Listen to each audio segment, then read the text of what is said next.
தன்னைத்தானே ஜாம்பவானாக நினைத்துக்கொண்டு வாழ்கிறீர்களா? ஒரு எச்சரிக்கை. லெபனன் நாட்டில் எமீல் புஸ்தானி என்ற பெரும் பணக்காரர் ஒருவர் பேருட் நகரில் தனக்காகவே அழகாக ஒரு கல்லறையை கட்டினார். சொந்த ஜெட் விமானம். அதில் அவர் தனியாகவே பயணம் செய்வார். ஒருநாள் அந்த விமானம் கடலில் விழுந்தது. அவரது உடலைத் தேட மில்லியன் கணக்கில் டாலர்கள் செலவிடப்பட்டன.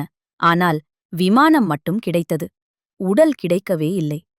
அவர் கட்டிய கல்லறையில் அடக்கம் செய்ய ஒரு உடலும் இல்லை. இன்னொரு சம்பவம். பிரிட்டனை சேர்ந்த ரோட்ஸ் சில்ட். அளவற்ற செல்வம். சில நேரங்களில் அரசுக்கே கடன் கொடுக்கும் அளவுக்கு. பணத்தை பாதுகாக்க அதிநவீன பாதுகாப்புடன் ஒரு தனி அறை.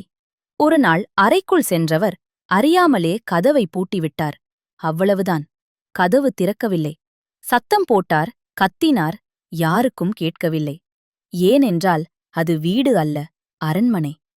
பசியாலும் தாகத்தாலும் பணக்கட்டுகளின் மேல் கிடந்தபடியே உயிர் பிரிந்தது. மரணத்திற்கு முன் சுவரில் எழுதினார், உலகிலேயே பெரும் பணக்காரன் பசியாலும் தாகத்தாலும் இறக்கிறான். சில வாரங்கள் கழித்தே அவரது உடல் கண்டுபிடிக்கப்பட்டது. ஒரு உண்மை.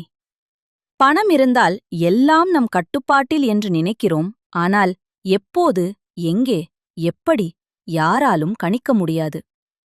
உல்லாசப் பயணத்திலிருந்து திரும்பி வரலாம். ஆனால் இந்த உலகை விட்டு சென்றால் திரும்ப வர முடியுமா? ஆகவே யாரையும் வெறுக்காதீர்கள். யாரையும் ஒடுக்காதீர்கள். யாரையும் காயப்படுத்தாதீர்கள். யாரையும் கேவலப்படுத்தாதீர்கள். நாங்கள் மட்டுமே வசதியாக வாழ வேண்டும் என்ற அகந்தையை விடுவோம். வருமானம் எவ்வளவு இருந்தாலும் தூங்க 6 அடி கட்டில் போதும். உணவு எவ்வளவு விலை உயர்ந்தாலும் மறுநாள் அது மலம்தான். உண்மையான மகிழ்ச்சி எதில் தெரியுமா? பிறருக்கு அளிப்பதில். நல்ல நண்பர்களுடன் ஒரு கப் தேநீர் அருந்தும்போது கிடைக்கும் ஆனந்தம் தனியாக ஸ்டார் ஹோட்டலில் சாப்பிடும்போது கிடைக்காது. சுயநலத்துடன் வாழாதீர்கள். அகந்தையில் தலைக்கணம் கொள்ளாதீர்கள். மனிதமாக வளருங்கள். அன்பை விதையுங்கள். சக மனிதனை மனிதனாய் மதியுங்கள். இதுவே உண்மையான செல்வம்.